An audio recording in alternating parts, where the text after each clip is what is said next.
Good evening, everybody. Welcome to our, return. It's been a while, but we are back here tonight with an exciting IncrediChat. Just going to be joined in a little bit by a wonderful voice actress, and I mean she's done a little bit of everything, and we're going to be talking with her shortly. That is going to be Cressida. You guys have been seeing the posts online. You've been seeing on the Instagram and the social media, everything that's been rocking and rolling with that. So we're very excited to have her. And she'll be joining us momentarily just to catch up with everybody a little bit on what we've been doing here on the IncrediCon front. We're excited to be back doing our IncrediCons. We have two great IncrediCons that will be returning here starting in the next month or two. We have one this Sunday at Royce C. Ketchum High School. That's going to be in Wappingers Falls, so you can come check that out. That's actually being done as a fundraiser for the school. And then we're going to be back December 16 with the IncrediCon return to the Poughkeepsie Galleria. So that's going to be a lot of fun as well. So like I said, keep your eyes peeled for that. So yeah, welcome to the show tonight. Like I said, Kat Cressida, and like I said, she'll be joining us in just a little bit. So just we'll go over a little bit about her, in case you did not know, just from some of the images that we've had up on the social media. Kat is the voice behind so many iconic characters. I think most importantly, especially for this spooky season of Halloween. Hi, Sarah Jean. Welcome to the show. It's good to see you again. Did you get to New York Comic Con? I hope you did. So just in time for this spooky Halloween season, the cool thing with Kat is she is the voice behind the bride in the Haunted Mansion attraction down at, well, not even down at Walt Disney World, but in the Disney parks. A little bit about that, and she's going to talk more. She is the newest character, one of the newer characters, and she is the projection and the voice of this iconic character. And the bride has been featured in like everything Haunted Mansion wise. I'd say the bride is probably, there's a lot of ghosts in there. Good, great, that's Sarah Jean.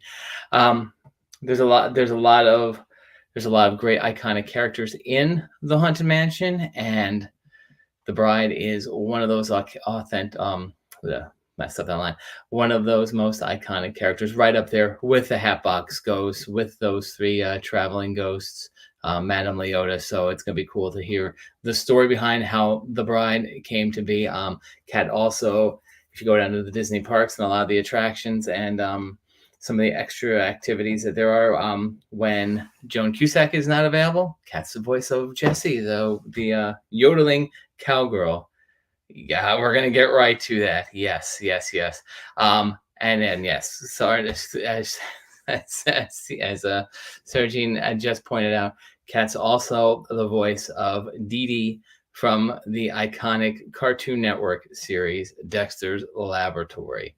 So if you love Dexter's Laboratory, if you love Disney parks, if you love Disney, this is going to be the show for you tonight. I just got a couple of other things that she's worked on, because I mean she's worked on so many different things. Archer, Doom Patrol, obviously I said Toy Story, Goosebumps, Tinkerbell, Tarzan, some of the Barbie movies, Studio Ghibli, The Cat Returns. I mean, she has done so much stuff. Flushed Away, that's a great movie.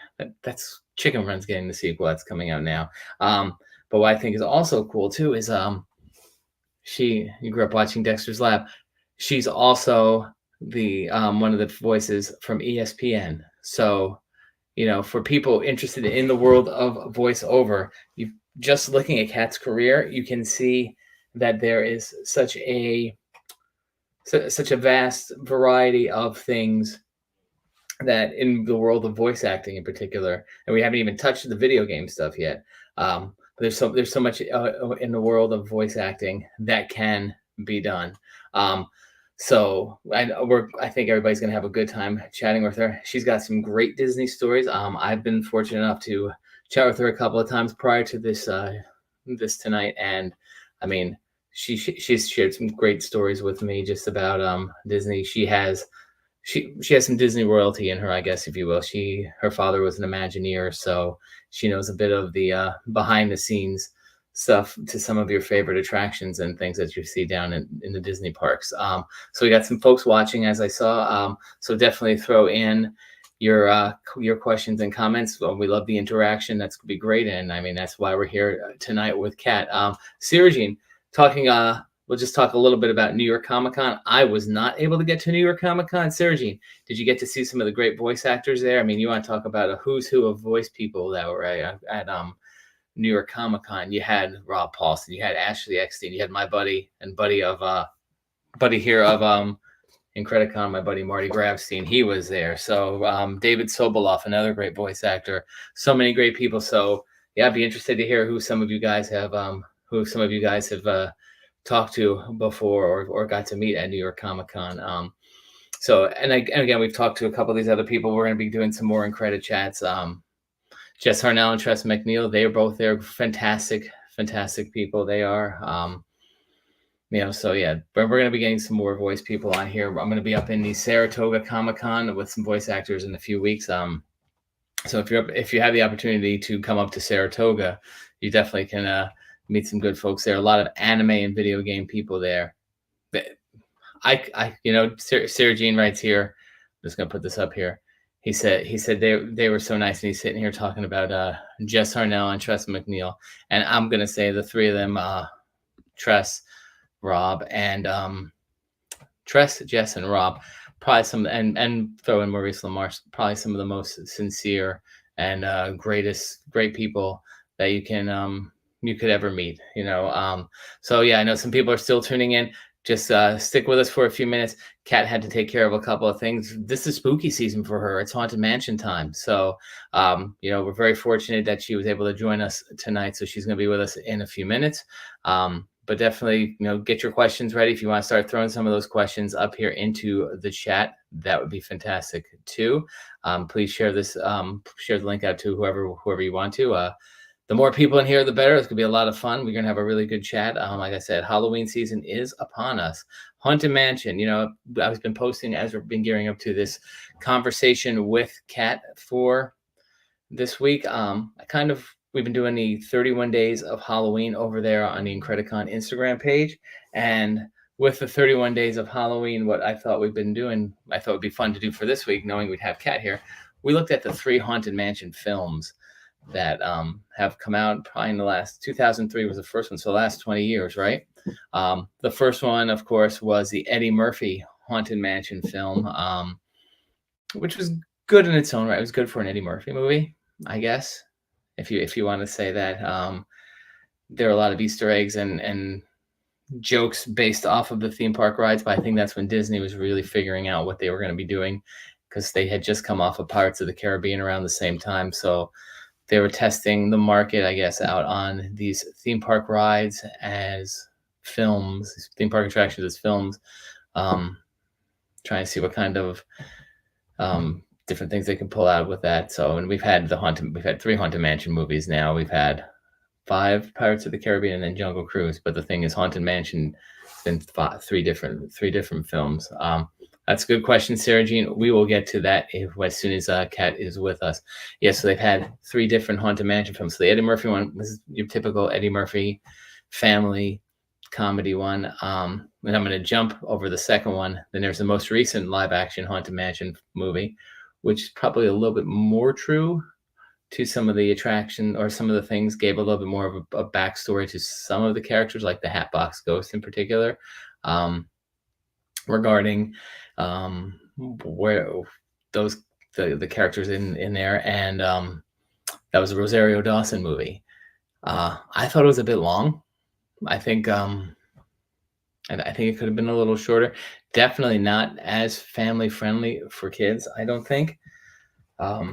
Definitely, it was spooky. Like, I have a 10-year-old. He definitely would not be able to handle that, although he likes Halloween stuff. That the most recent Haunted Mansion movie was probably not as family friendly as it could have been, but it was good. I mean, a little long, but great effects. Jared Leto, you didn't even recognize him underneath all the makeup and CGI that they put him in there for the Hatbox Ghost. But I'm going to say, so we're going to talk Haunted Mansion movies, and of course, I'm a little biased here too. I think probably the most authentic and the best of the Haunted Mansion movies they made was the one that they did a couple of years ago for Disney Plus, which was just Muppets Haunted Mansion, by Kirk Thatcher and Bill Beretta from the Muppets. And I mean, that was a true love story to the ride, whatever incarnation of it. I mean, you had all the different characters from the ride. I mean, of course, they got a little Muppetized and stuff, but you had all the characters in the cemetery. You had, very Muppets, of course, playing all the different characters in the ballroom scene. I think probably one of the best jokes, because we've all been there, is the little car breaking down, and of course Statler and Waldorf are coming across in there, and the car breaks down during that big musical number that the Muppets sing in the ballroom. And I mean, we've all been there. If you've been to any of the Disney parks and you ride the Haunted Mansion, you know exactly what I'm talking about. That car always stops for some reason, and it's like, please do not get out of this. And I think that was fantastic. So that was yep. And yes, Sarah Jean, and another great actor, voice actor. And that's the other reason about why you could love the Muppets Haunted Mansion, is there were just so many fantastic guest stars that were featured in there too. So Sarah Jean wrote here, I know Ed Asner was in the Muppets Haunted Mansion. I believe that was I think that was his last film. They dedicated the movie to him, which was good. So I mean, the celebrity cameos were very small. The production, came right after the pandemic. People were starting to get back to work after the pandemic, so there were different ways they did production for that. But again, that movie, of the 3 Haunted Mansion movies, again, call me biased, but that was truly, I think, a great Muppet film, but also a great film for fans of the Haunted Mansion, the Haunted Mansion ride, and just the fandom behind that. So if you like that stuff, definitely check that out. And listen, they're fun Halloween movies. Watch all those movies on Disney Plus. Will they do another Haunted Mansion movie? Who's to say? Who's to say? Going back to Muppets Haunted Mansion, tying it into Cat tonight too. Haunted Mansion, Taraji Henson played the bride in Constance Hatchaway. So, and she fell in love with Pepe. So that was actually a cool little thing there too. So the bride really had a juicy, I think, of all 3 Haunted Mansion movies, the bride really had a juicy part in the Muppets one. So that was a lot of fun and pretty cool to see as well. So again, if you're just popping on now, I know we're gonna have Cressida here with us tonight. She was just running behind, but we're just talking about Halloween movies. We're talking about Haunted Mansion, Disney parks, the voice actors.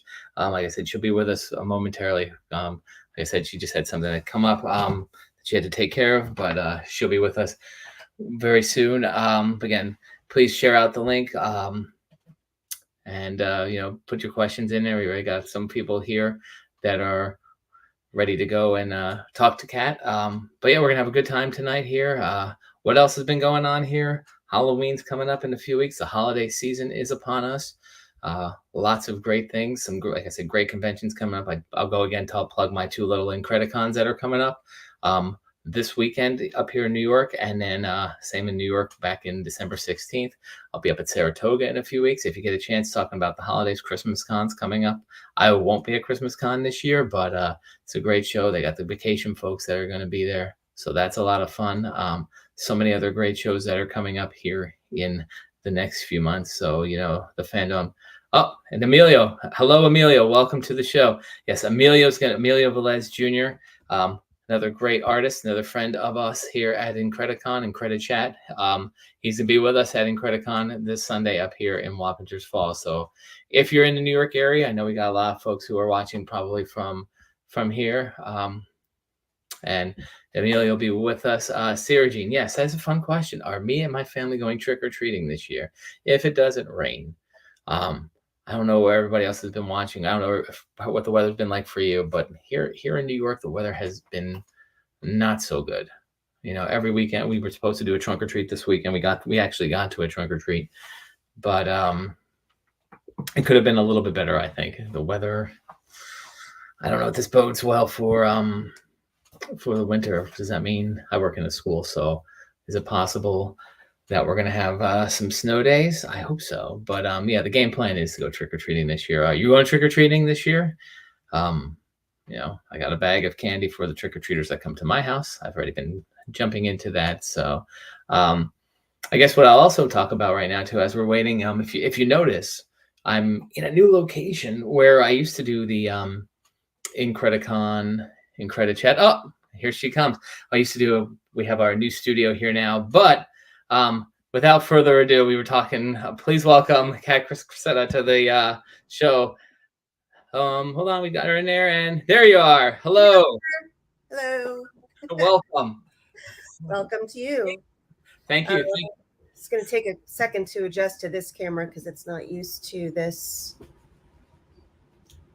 platform. Okay. All good. You look great. Does it stay on both of us the whole time, or does it toggle back? It's going to stay just like it is right now. Oh, okay. So it's kind of like an online Carson show, if you will. Okay. Perfect. So as we were waiting, we were talking about Halloween and IncrediCon, but we were also talking about, and I know you've seen this week, because we were talking about you as a Constance HATCHAWAY, I've been posting about the different variations of the Haunted Mansion films that they've made, because in the 20 years that Disney's been making movies about their theme park attractions, that they've had Jungle Cruise, they've had 5 Pirates of the Caribbean, and they've had 3 iterations of Haunted Mansion. Will there be a 4th, or will they finally stick with one? Who knows? Exactly. So, but welcome, Kat. I know we got some people in the audience who want to definitely hear from you. So it's a pleasure to have you here. I've been sharing with the folks that, you know, you and I have been talking off and on for about a month or so now. So it's been really good getting to know you and learning a little bit more about your career. So, you know, we know Haunted Mansion, we know DEE DEE, we have some DEE DEE fans in here already tonight, but can you kind of get us started? Your dad was an Imagineer. You had an uncle that did stuff for the New York Times and Broadway. How did you get into showbiz? So just to clarify, he wasn't part of Imagineering. He worked with Imagineers. With the Imagineering. Yeah. So he worked with marketing for Disneyland back in the late 60s and early 70s. How's my mic sound? You sound great. Okay, great. So that was a very, you know, I would not say it was the strongest time for the Disney brand. The late 60s, early 70s, Walt unfortunately had passed on, and all the focus was going on Walt Disney World, all the resources. Animation was kind of really struggling. So it was an interesting time, but it allowed a window for him to really get to know all of those original Imagineers, most of them who had been a part of building the park, because that had only been about 14 years earlier. And he was part of a lot of marketing campaigns that were helping to push Disneyland back in that time, it's interesting to realize there was a time when it needed that kind of marketing and yeah, right. But so he was fascinated. He'd always been fascinated with NASA. He'd been in the Army, and from there had a fascination for tech and space travel, and had been following NASA and Walt Disney and their collaboration. And Imagineering became an extension of that. So he was friendly with and often going over to Imagineering or meeting with them over at the park, because they used to have offices there where I think it's where the old Mickey Mouse University used to be, right off of Harbor, where I had trained as a cast member, actually. So in those buildings.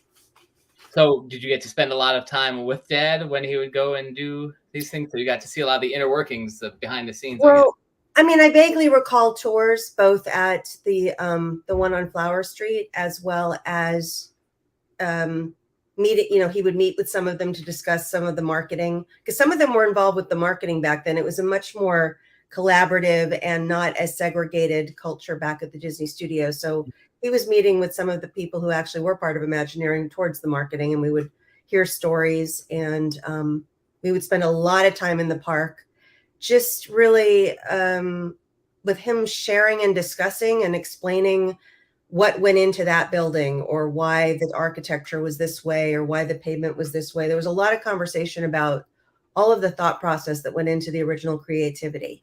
Mm-hmm. So we would go on the attractions eventually, but we'd spend a lot of time talking, you know, in front of it, discussing it. So I really got a full, really amazing history. And then that gave me a passion for Imagineering. So even though there wasn't the internet back then, there wasn't social media, you know, there was just what you could find in a library. We're talking about basically the late 70s, early 80s, mid 80s. So what you knew was basically from whatever had been released, basically. You couldn't look it up easily. And I still was passionate about it enough that in college, I applied to Disney Studios marketing and publicity department just to see if I could be a part of the magic, you know, just do something, intern, and landed a summer gig with the head of publicity at the time in the old Roy Disney building on the studios, where I would literally get handed cassette tapes. Remember those? Yeah. And they gifted me a transcriber, and I would transcribe interviews that they were starting to archive of all the original animators and Imagineers. I mean, that was a dream job to trip into.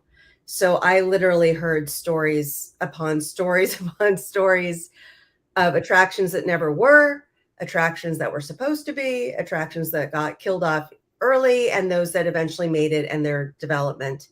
So I knew way too much about a lot of this stuff. A lot of it has not been published. Yeah. Well, I was gonna say you should collaborate with Disney and do a book on it. Then that'd be. Well, they have their book deals with all, you know, their people.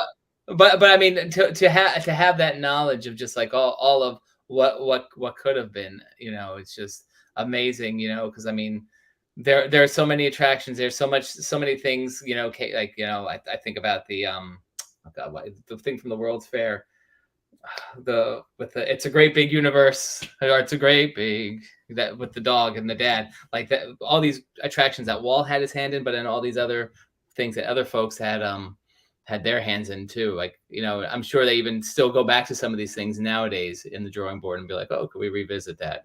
You know, and how do we tie it in to what's new and current and properties that we have? So It'd be nice to think that they do that. I don't think that that's really I don't think there's very many people left right now who are focused on looking back on legacy. Seems to be an awful lot of, you know, synergy marketing going on towards the future, which is fun, but yeah. So, which I guess, you know, so you saw some early things for Haunted Mansion, not knowing that you probably were going to be in that. Right? Yeah. In fact, this is again back in the day, they had coupon books, and so that was their way of managing. It was a very effective way of managing the lines, because you basically only got a couple of tickets per coupon book for a category. So you couldn't go on, I mean, unless you were mega wealthy and bought up 80 million coupon books, which I'm sure some people did, but you pretty much just had like 2 coupon books per person, and if that. And you literally would save up the best for last or spread them out. You had like this whole like game where you would figure out what your day was and which passes you wanted to use, these coupons. That's interesting. And so we would spend a lot of time. The lines for the Haunted Mansion were always long. It was a D coupon, if I remember, a D ticket, if I'm remembering correctly. And it was a very long line. You know, that whole queue area that only really gets filled up now during the holidays was almost always full. And of course, there were fewer attractions back then, obviously fewer lands, and everything was very well managed, and the flow was very beautifully managed. So even though you were standing on line for a long time, they would have unique musicians or acts that they no longer have that would sort of entertain people on the lines. And we would spend a lot of time with him talking about the back history of the mansion, of which there are several versions. Mm-hmm. And I was honored a few years ago to do a panel with Tom Morris, who is an Imagineer who came in sort of at the tail. He was part of like the mid to late 60s wave of original Imagineers, not part of the original park, but came in once Tony Baxter was on board, and sort of that whole wave, and part of some of the development of the Haunted Mansion, like on the tail end of that. So he talks a lot about the architecture of the mansion, all of the challenges that went into building that facade, you know, the actual building versus the ride, which of course is underground. And he and I both have talked about the fact there's just many backstories. They could have gone in different directions. Yeah. Ultimately, as most deep diehard Mansion fans know, it became a compromise between two visions. One very macabre and dark in Edgar Allan Poe, which constitutes pretty much everything up through the seance. And it's scarier, it's darker, and you don't really know what's going on. You're just sort of in this very, very haunted hallway, seeing different things. And then finally you emerge into the ballroom, which kind of lifts, no pun intended, but it lifts the spirits a bit. It's more lighthearted. It's clearly meant to be a little bit humorous, fun, enjoyable. And then suddenly it, you know, segues eventually into the graveyard, which is just one big swinging wake and one big party. So it changes completely. And ironically, to me, the biggest irony is that always the backstory, way back at the beginning with the concept art, was always a bride. There's so many different lost pieces of artwork of different versions of a bride. Most of them, she was the victim. Most of them, she was either she died of a broken heart. Should I keep going about this? Because I mean, I don't want to. No. This is Halloween. This is good, and we were talking about this before you came on. So because and just to go, you're talking about the bride, you know, and I'm just thinking of the film incarnations. She didn't have a huge. I mean, the most recent movie was mostly all about the Hatbox Ghost, and you know, the living characters, you know, and then the Eddie Murphy movie had the bride, which was his wife, and all that. I think kind of the story that closest have zero relationship to the story of the mansion. Just, you know, the Muppet movie one has the closest. That's what I was gonna say. That had all the real Easter eggs in it. Like if you're a fan of the ride, like I mean, up until the ride stopping in there with the guys and Statler and Waldorf in there, like you have all the great Easter eggs. And I think if there's a movie version of the bride, that's probably the closest to where you're going to with where you became what you brought to the bride character, you know, where she was Hatchet killing her husbands. But to go back to what I was saying, basically, she was always a victim. She always was either dying of a broken heart, or her loved one died somewhere, and then she died of a broken heart because of that, or he abandoned her and she died of a broken heart. A couple of versions toyed with the idea of her getting murdered. I don't think that was as popular as her dying of a broken heart up in the attic, looking out for her lost love. And several years ago, I was honored to record with a top producer at Walt Disney Records at the time, a version of that gothic love story and what that was supposed to look like, which was a possible, she was high class. It was a mercenary who wanted to marry her. He went off to sea to make his fortune, died, you know, or got lost at sea. She died of a broken heart. He returned.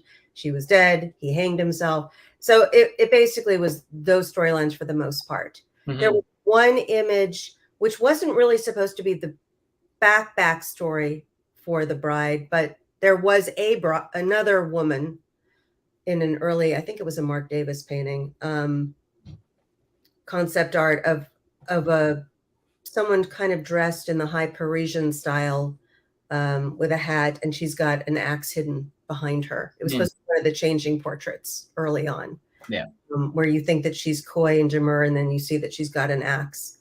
And then that tied in, of course, eventually to the stretching room portrait.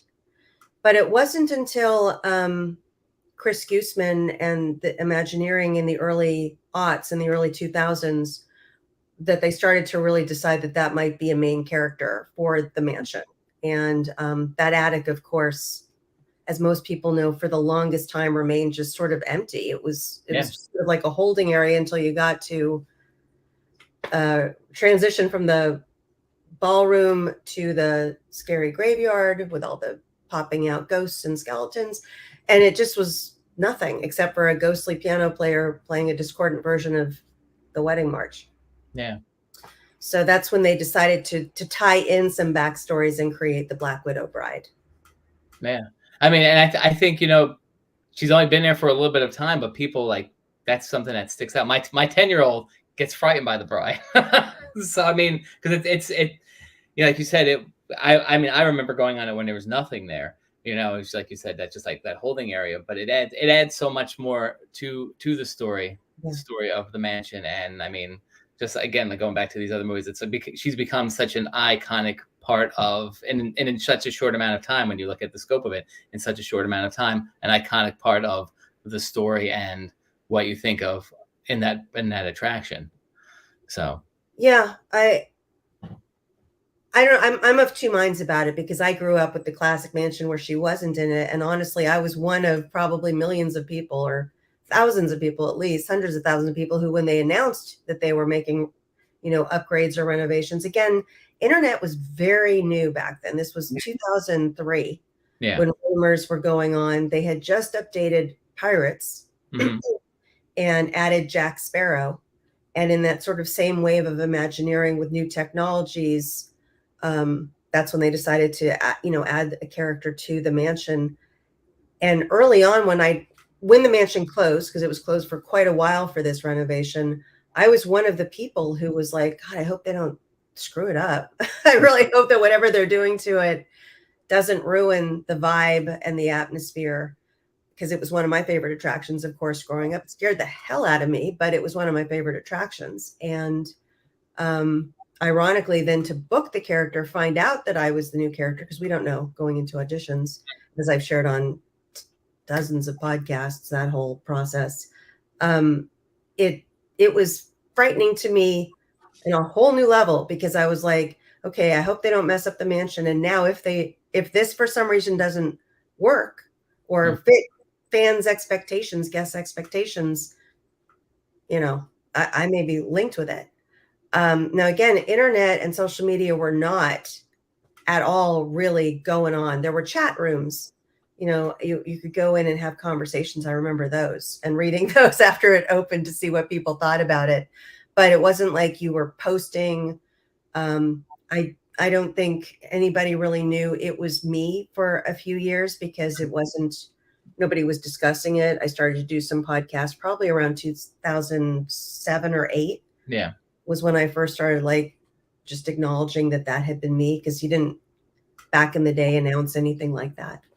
And I agree with you. It is interesting how, especially in the past, I want to say 5 years, it just seems like cosplay wise, fan art wise, Disney merch wise, she's become such a focus. And not thanks to me, by the way. I mean, I'm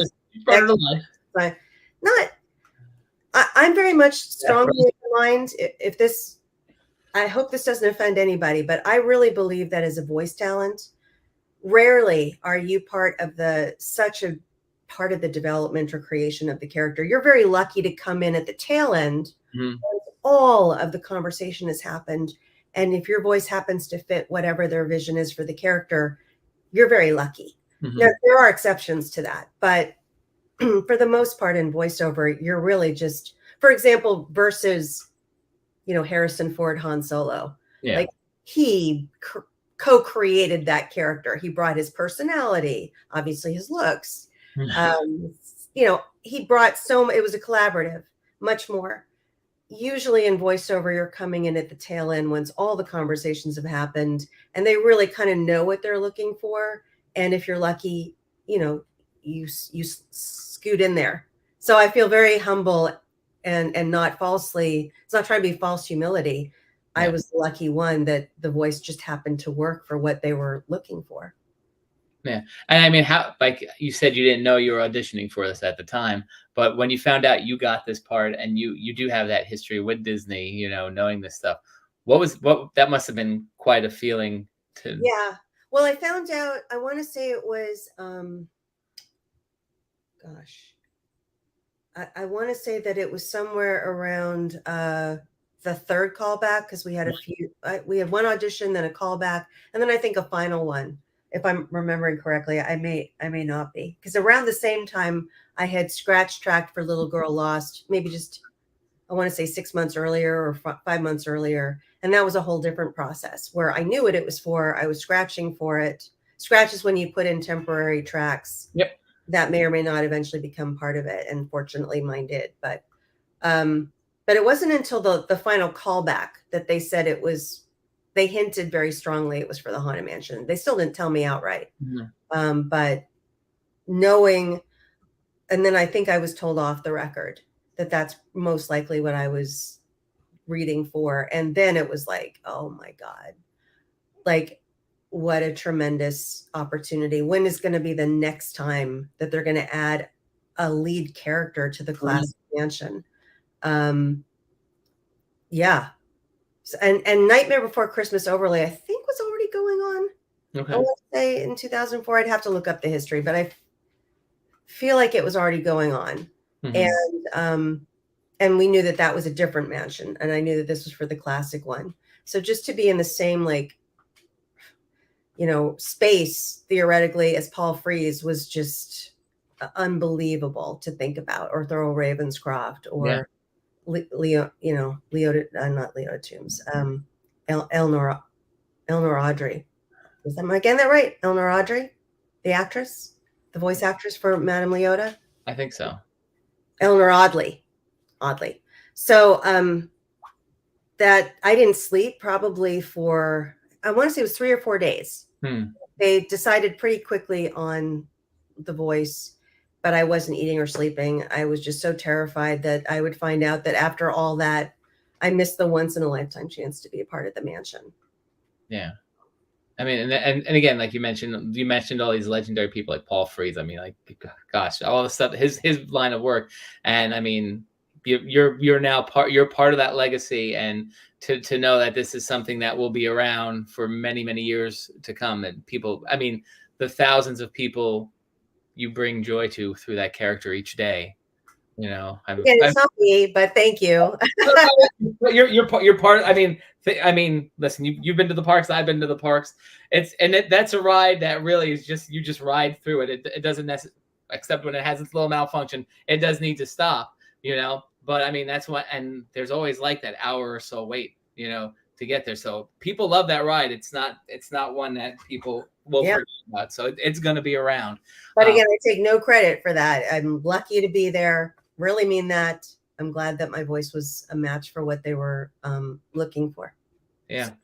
So you talk about the audition process for that. But then I mean, obviously, and it was funny because one of the people watching was asking about that too. So how does something like that differ from the role of Dee Dee, which, I mean, also one of your other iconic characters? And Sarah G wanted to know too, how is it working with Candy Milo, Christine Cavanaugh, Jeff Bennett, Kath Sochi, Rob Paul, all the greats that worked on Dexter's Lab with you? Because at that point, I'm just gonna ask, because I know now voiceover is a little bit different. People are recording from their home studios and stuff. When Dexter was about 20, 25 years ago, right? Maybe a little bit, 20, 20. Yeah, I mean, I think it started in 95. I joined it in 96. 30 years. Wow. But at that point, when Dexter was on, were they still doing like the old radio style kind of recordings? Everybody was together in the booth, or you got individual? Yeah, that definitely was. And I've gone into this at length in so many podcasts and interviews that I would say if someone's really interested in this, you can look on my IG and see tons of clips of me talking about it. So, but in brief, it was awesome. I mean, it was a heck of an education. Yeah. And then again, you've done Disney, you did Dexter, right? Video games. You do a lot. You're doing a lot of video games. I see you did some anime work as well.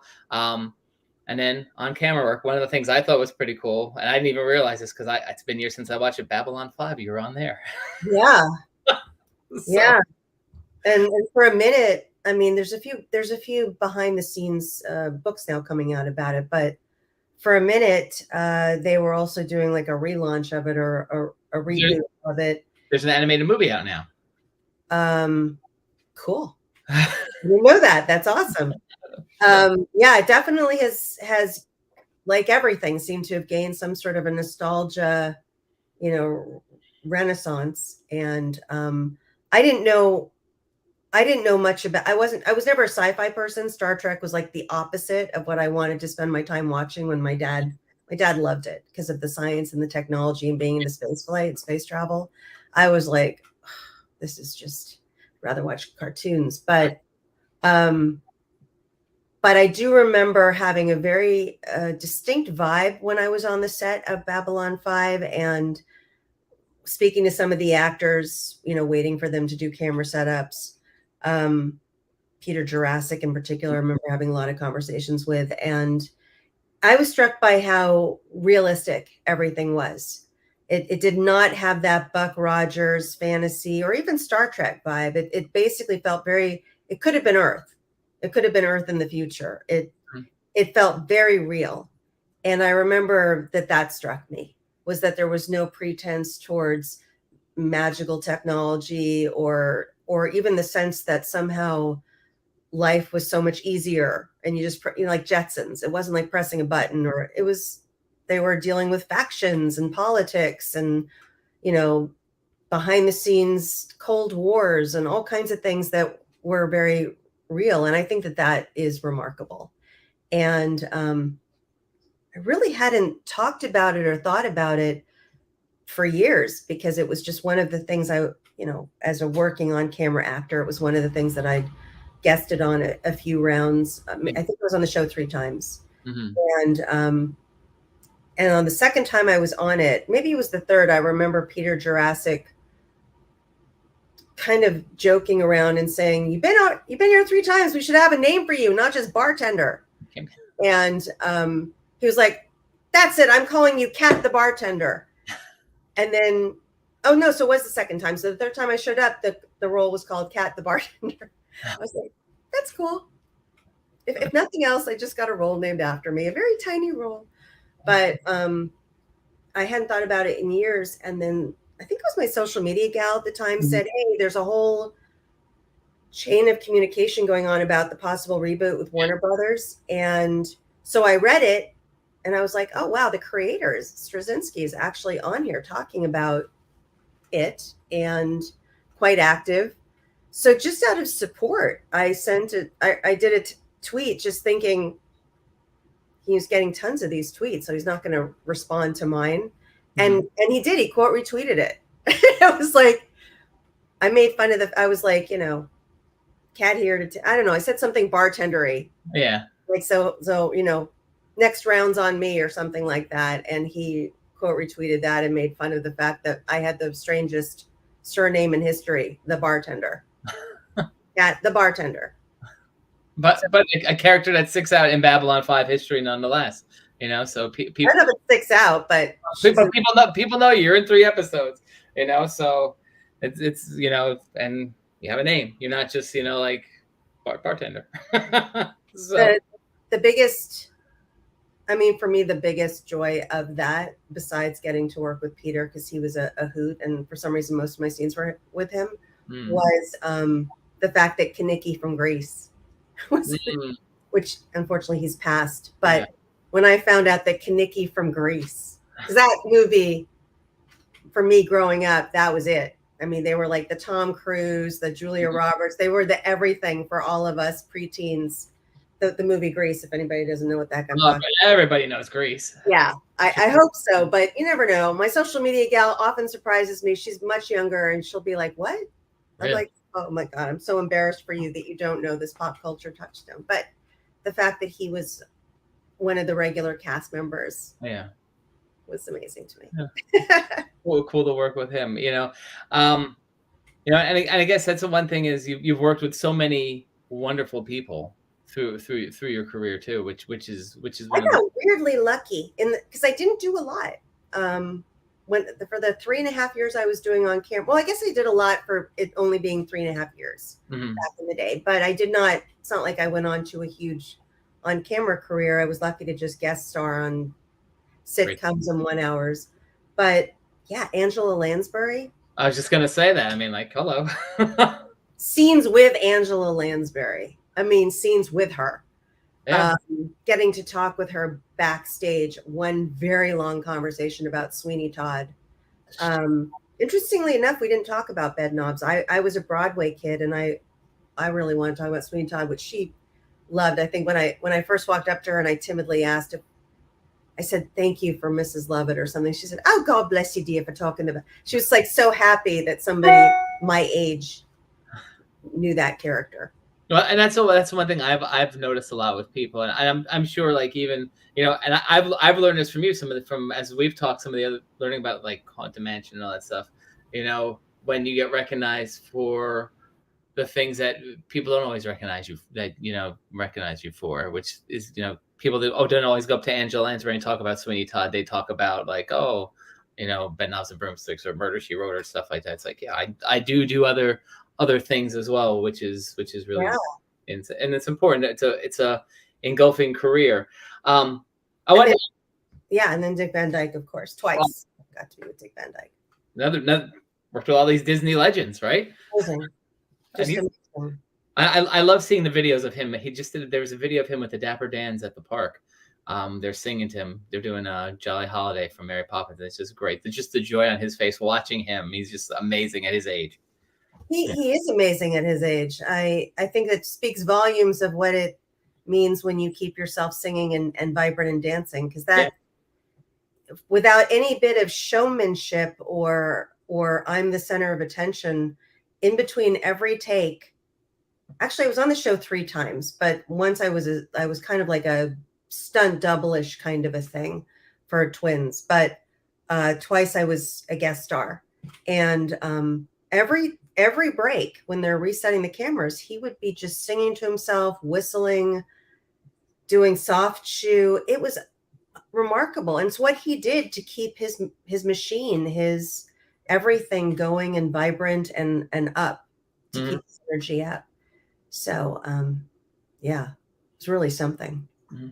I wanted to ask you in regards to the Disney parks as well. So a lot of people don't know this. And I guess this is for a lot of the attractions. So you're Jessie for the Disney parks, and I guess like the other stuff. So how does that process work? I mean, obviously in the feature films, it's Joan Cusack, right? So going in for a role of somebody established like that, because I'm sure there's a whole big audition process. Is she part of it? How does that work for an actor if you're going in there doing something that's established like that already? I'm sure that it works. I'm sure. For the most part, well, there's an established pipeline. There's a department at Walt Disney Studios called Disney Character Voices. Yeah. And they're sort of the gatekeepers of all the voices. So whether it's an original voice, and they do all the bookings, whether it's the original actor or the voice match, and they hold the auditions and the callbacks for the voice matching. And generally speaking, I mean, again, it will vary, I would assume, from project to project, but my understanding is they'll try to get, obviously, somebody as high up as possible from the original production to weigh in on the voice match to approve it. I don't think the actors do that. I'm pretty sure they don't go to the actors and say, what do you think of this actor? I think it stays within Disney, but they will get like the, director, the exec producers, maybe, certainly the director or creator of that project will most likely weigh in. And I had auditioned way back in the day. I think I actually did, because back then, a very different time, but you could also do a general where you would get maybe half an hour in the booth with one of the casting directors, go in live, prepped with a few voice matches, pray that you weren't so nervous that you would blow it, and kind of show your range.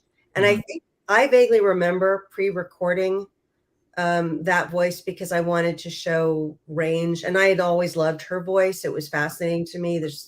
She's hilarious. She was awesome and hilarious. I first saw her, or really recognized her, from the movie In and Out. Is that what it's called? With Kevin? Yeah, the Frank Oz movie with Kevin Kline. Yep. Yeah. So I loved her in that. So I had studied that, and I don't think the movie had come out yet. I don't think, if I'm remembering correctly, or maybe it had just come out, but I hadn't seen it. But I remember going in just to show that range. And then there had been another actress who had been assigned to be her voice match, who also had pre-auditioned. And sadly, tragically, that actress passed. And she was one of my mentors, Mary Kay Bergman. Mm. She was originally assigned to do it, and then that happened, and then it just sort of happened quickly. And so the first session, I remember being very, I mean, it was young and immature and all that, but I was really torn about that because I knew that I was stepping into shoes, and I just sort of had inherited it. And I also knew that it was sort of a callback, even though I was booked. It didn't necessarily mean I was going to keep it. So I really had to do my absolute best. And there was singing, which I hadn't expected, because she doesn't sing in the original movie. So I remember having to learn, how would Jessie sing? You know, how would Joan Cusack have sung this? Maybe. Yeah. Yeah. That was, I want to say 2000, maybe. 2000, I think, is when I first stepped into that. And I do remember hearing, I'm pretty sure the head of Pixar at the time weighed in on that, because they hadn't done that. They hadn't become like, the mega studio. They were still being distributed through Disney, but I'm pretty sure he weighed in on that match. Yeah, no, because I didn't know that about you until reading it. I'm like, wow, all these times I've been to the park, like, I mean, you are a fantastic match. Like, thank you. So I was like, wow, and I know, like, Tom Hanks's brother does Woody's voice for a lot of them. So I mean, like, they do put a lot of work into that. I want to ask you about range, because I know we do have people that watch these things, and I share these with some of my kids at school too, about voice acting. As you're going into an audition and trying to show your range, obviously going in there and trying to do a voice match is one thing, and you always hear from a lot of voice actors, you just go in there and be yourself. You don't want to be, Joan Cusack, because they have Joan Cusack, right? As an actress going for voice auditions for games, movies, the theme parks, what's the advice you could give to a young person trying to get into the voice acting career? Because again, like you said, when you started in this business, the world was very small, and now we have this world of the internet where the pool has gotten. So it's a really straightforward answer, which is you need to go take some classes, some workshops that are hopefully taught by people who actually are involved in some level of professional voiceover, whether it's broadcast commercials or they are doing a one-off workshop where they're the guest and you get a chance to work with them. There aren't any shortcuts that I'm aware of, unless you're lucky enough to be an on-camera talent who, then has the role become a voiceover in a game or something. That's obviously a very unique situation if you're a successful on-camera talent. And they love that. That's a trend these days, to get on-camera talent to then step into other roles in voiceover. Or sometimes from radio, people will sort of slide in through the side because they've had so much training with their voice already, and recording and editing, that they kind of already know the situation. They just have to learn. They just have to sharpen their acting chops if they're coming from radio, because of course, radio, you're usually not acting, you're being yourself or some version of yourself talking. But I mean, that's the only advice. And people, I think for the most part, most people don't like to hear that. They don't like to hear you're going to have to take a lot of classes first. And you're going to have to, unfortunately, these days also probably invest pretty quickly in professional studio equipment if you want a shot at auditioning for the real stuff. Now, of course, technology's gotten very sophisticated, and there's all kinds of plugins now, and go to Apple and buy a mic. But you can tell the difference between, a non-professional broadcast mic and a mic that's like an Apogee, even a podcast mic. I mean, you can tell that it's the difference, by the way, is the layers and levels of the voice that it will pick up, the depth of all of the vocal cords and its qualities that it will pick up. It's kind of like, I mean, there's a million analogies out there, but it's like, okay, well, what's the difference between shooting a movie on my iPhone and shooting through, professional stock footage? There's all kinds of differences there. I mean, they are getting sophisticated, but still. the subtleties and the depth and the cleaning up the noise, which a professional mic will do. It will eradicate a lot of extra noise and just focus on what's going on with the voice. So you'll have to invest in some of that equipment too fairly soon, eventually, if you feel like you're getting any traction or success. And there's no easy way in. In fact, it's gotten, sadly, because of COVID, far more difficult for most people across the board because we're expected to do so much more. And people are often shocked when I'm honest. They'll send me a DM, and I get DMs like that all the time. I usually respond to the ones that are very polite and very respectful. Where someone starts out by saying, "Hey, Kat, thanks for sharing all you do," or, thanks for, even thinking about answering my question, or just something that basically says it's personal. Because there's a lot of young people these days that will literally, like, they're not following me. They clearly don't know who they am. They'll just like spot something where I'm doing voiceover and they'll say, "I'm meant to do voiceover. How do I do it?" Well, I usually don't respond to those. I'm usually like, delete. I'm sure they're lovely human beings, but if I'm going to take the time to give a proper response, some amount of, some maturity usually is a good idea. But long story short, I will say it's a lot of work. It's a lot more work than you think that it is. Maybe not for the people at the top level who have so established themselves and are so talented and gifted and have been doing it, consistently for so long that, yes, they are going from role to role to role, and they're not having to do some of the extra work or auditions. But for most of us, it is a lot of work just to learn the equipment, to learn the editing, to learn, and people don't like to hear that. But it's the same as any career. If you go into on-camera acting, it's not like, hey, I want to be an actor. Boom, you're on a series. You're going to spend a lot of time in classes, workshops, improv.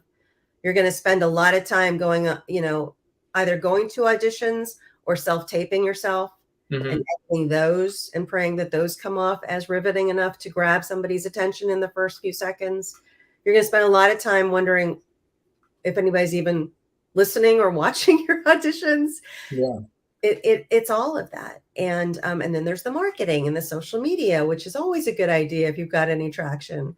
So I recently helped a director. I won't name him, but he's a friend, and he's a very established film director. And he's wonderful. And he's been doing what he's been doing for 25 plus years. And he lucked out because a couple of his director friends cast him in a few things. And so suddenly he got traction acting. And then he got a voiceover job from that because they took his character and put it in a video game. And so he came to me and said, "I'm really considering maybe I should get an agent at this point." And I said, "I think that's a great idea. You've already got some great credits." And he said, so you got any recommendations or what do you think, or what can I do? And I was like, I want to be respectful. He's a film director, in the Hollywood pool. He's definitely, several ladder steps above me in terms of the pecking order. But I was like, do you want the real answer, or do you want the answer that is the easiest? And I didn't know how to even ask that, but he kind of looked at me and said, "Well, I guess I want the real answer." I said, "Well, the real answer is that you're going to need to create a resume, literally, because nobody's going to no agent, unless you're besties with them already, or you're Steven Spielberg's, brother or nephew. They're going to need a resume seeing exactly what you've done, how much you've done, any special skills, any training that you took. And then you're going to need to go buy a camera to do." He was like, "Why do I need a camera?" I said, "If you get an agent, they're going to be sending you auditions and you're going to need to record them." He was like, "What?" I said, "Yeah, you're going to have to self-tape." He was like, "When did that happen?" I was like, "Well, it was happening before COVID, but COVID pretty much sealed the deal." He was like, "So what does that even mean?" I said, "You're going to have to learn how to film it. And then once you've done your takes, to go back and edit a couple of seamless takes." And by that point, you could see in his eyes, he was like, "WTF?" Like, that's like a lot of work. And yeah, I mean, it could take up a whole half day learning how to, and I've been with actors reading, and it's not nearly what it was. It's become much more, you really have to do a lot of work, which, by the way, it's a minor part of the strike going on.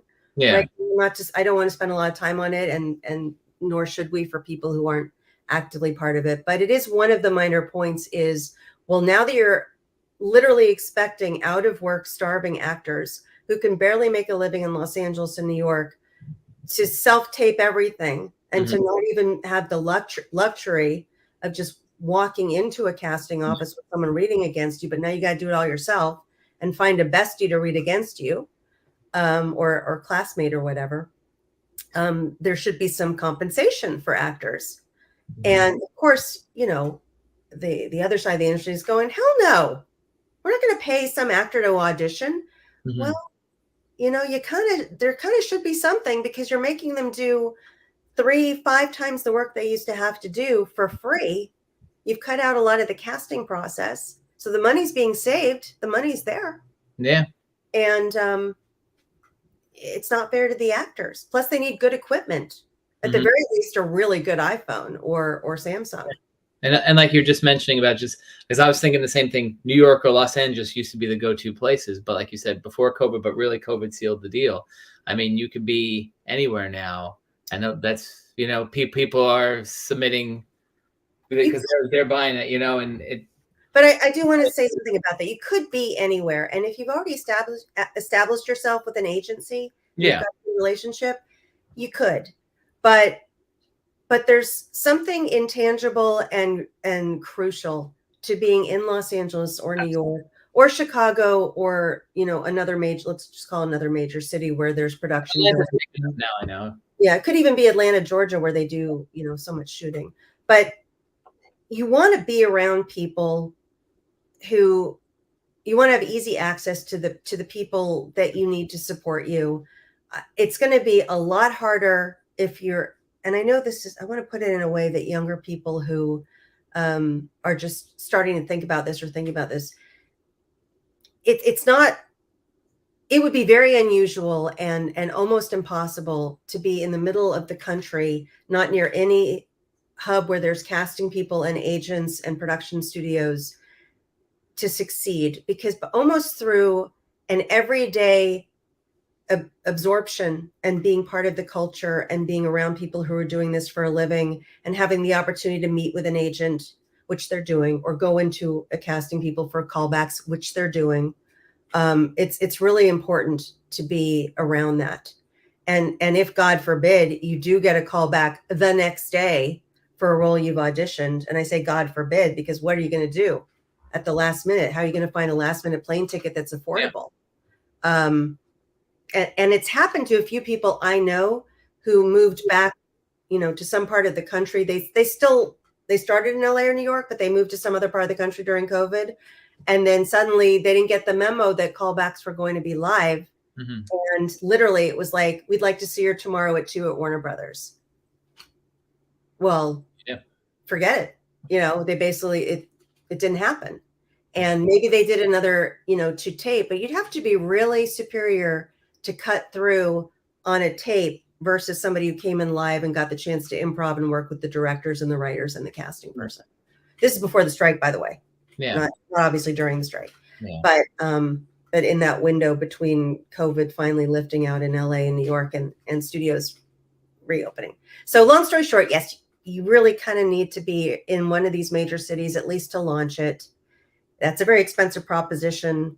And I've had people say to me, God, it sounds so hard now that you've gone into it, including the director that I was having dinner with. And I said, yeah, but it's supposed to be. I mean, it's supposed to be hard work. It's a career. Work. It's work. And I'm not sure why anybody ever had the illusion that it was supposed to be just an easy hobby you could somehow then turn into a career. It doesn't really happen that way. Yeah, I have a good friend who's also in the business, and he always says, like when we do panels at Comic-Cons and stuff, he's like, it's called show business. Business, yeah. That's the part of it. So, and for actors more than ever, definitely. No, I mean, listen, I think that's great. I mean, I think that's such an important thing, and I know young people getting into it. That's the harsh reality of it, you know. We live in this society now where young people are watching these things. Like, I can have 1,000,000 likes on YouTube, and all of a sudden I'm famous. But if you really want to make a career out of it, you know, it's so much more than just getting 1,000,000 likes because you're doing something silly online. Yeah, and there have always been, you know, just to acknowledge it, there's always been sideways that you could get into things, even as far back as, you know, it started back in the 1920s. But if you're going to, you know, if that's your decision, well, I'm just going to be a major influencer on social media, and that's how I'm going to become a famous actor. I'm going to tell you now, it's going to be a lot more work to do it that way than to do it the straightforward way, because the number of, and I see it just with Disney accounts, ironically, because on social media, that tends to be the most amount of focus. The majority of my followers are Disney fans, Disney history fans, Disney park fans. There's some video game people mixed in there. There's voiceover, you know, people into voiceover on my, or people into fan conventions. But for the most part, it's Disney centric.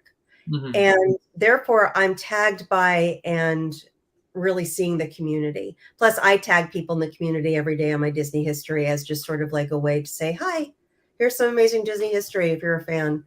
And it's astonishing when you actually look at these accounts that a lot of them haven't been active since 2019 or 2016. You know, they put in their profile, here every day I will be posting about the magic of Disney, or some version of that. Media's work. Find out pretty quickly that it's a lot of work to do it right and to keep it going.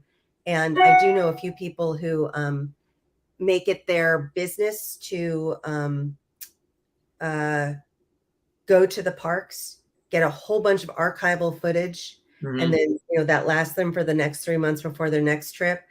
Man, it's a lot of work. Man, it's a lot of work and expensive. So it is a way, but I can almost guarantee you it's going to be easier taking the classes, getting a resume and headshot, doing the work. It's probably going to be more straightforward and have more success than if you decide you're going to do a workaround. Yeah. No, like I said, great advice. I appreciate you sharing that. So I think it's important. So I know that you have some other things going on. Before we wrap up tonight, if you just want to, I know you have some events coming up. So if you want to just share where you're going to be for and who catches this later today or on here now. So much. So I'm in Vegas this weekend at a really cool Halloween party that is happening at the most iconic. I think this is a true statement based on everything I've learned, but they are one of the most iconic horror collectible stores in the world. They are a destination for people all over the world called Nightmare Toys. They're fantastic. Send them a DM, say that you heard about the party this weekend from me. And this is, they always do a big annual Halloween party, but they thought it'd be really cool to do a celebrity signing also with the Halloween party. So I'm going to be there all weekend long with the 8x10s and the Funko Pops, which I just shipped out today. Nice. All Funko Pops and the special Haunted Mansion plaques, which I'm really honored to represent and be able to sign, made by an actual Imagineer from Scotland. It's really cool. And then the following weekend, I'm in Texas, in San Antonio. And then there's a really big event that's happening in 3 weeks, I want to say, down in Orange County, right near Disneyland, called Creep It Real OC, which is kind of a really amazing combination of Halloween and Christmas, just like Nightmare Before Christmas, really, which is sort of the theme of the whole. But it's like a con / celebrity signing / marketplace. And it's held at the Anaheim Heritage Museum of Anaheim, which is this fabulous gathering of historical, what do you call them? Historical landmarks? Designated historical landmarks, Victorian. Okay. Yeah. They took these Victorian homes and buildings from literally the turn of the century, not this century, 1900, way back in the day, a bunch that were in early California. And they relocated them to this town square. So it's kind of like this mini Disneyland situation. It almost feels like Main Street, and it's really amazing. And I'm really honored. I'm going to be there with Kirk Thatcher, who is the director of Muppets Haunted Mansion, among other Muppet movies, and who also has crossed over into acting now that I think about it. He was in Werewolf by Night as a second. And I know you were not a Star Trek fan, but he was on the bus with Shatner and Nimoy in Star Trek 4 in a very iconic scene. Yeah, and then revised it in a really funny cameo, like 20 years later. Yeah. Yeah, he says he gets more attention for that than anything else in his career. Because somebody made an action figure of him as that character, and he posted it online the other day. I thought that was hilarious. So no, it's cosplayers too. So yeah, but we're going to be co-booth representing the Haunted Mansion. So come on down to that if you're anywhere in Southern California. That's November 17th and 18th, a Friday and a Saturday night, 2 to 10 p.m. And in Vegas, 12 to 6, both Saturday and Sunday this weekend, Halloween weekend. Saturday night, I'm doing a Haunted Mansion panel, 2 hours, going all deep dive into the Haunted Mansion, all kinds of secrets and mysteries and all that. It's going to be amazing. I'm excited about that. And then, and then San Antonio the following weekend. So, yeah. That's awesome. So thank you again for your taking your time tonight. I mean, I definitely would love to deep dive more into Disney history with you at some point. I am, when the Halloween season is not going, you may have some more time. That'd be great to have you back on to do that. So, well, I will say I'm passionate about it, and I put a lot of time into, collaborating with all of the archival footage that I get from the Walt Disney Archives. And if you look on my Twitter, every morning is posted some unique video that goes behind the scenes, most likely footage you've never seen before, of how they built an attraction, of Walt Disney talking about stuff you've never seen, of him talking about how they built something or why they built something, of the animation for Mary Blair's birthday a few days ago that we did an amazing putting together of all kinds of never before seen footage of her working with Walt. So yeah, nice. Yeah, if you're on Twitter or X or Instagram, you'll see those clips every day. And I posted so everybody can find you too at your website and the Instagram page as well. Yeah, just the spelling of my name. Awesome. So thank you so much again. And thank you for everybody who did tune in and will tune in later on to this. Check out the website, check out the Instagram. And if you're near any of these appearances, please make sure you go on there. Kat, thank you so much for joining us. If you just want to hold on 1 second after we go live, I'll just wrap up with you then. Okay. All right, cool. Thank you, everybody. Have a great night. Happy Halloween. Happy Halloween.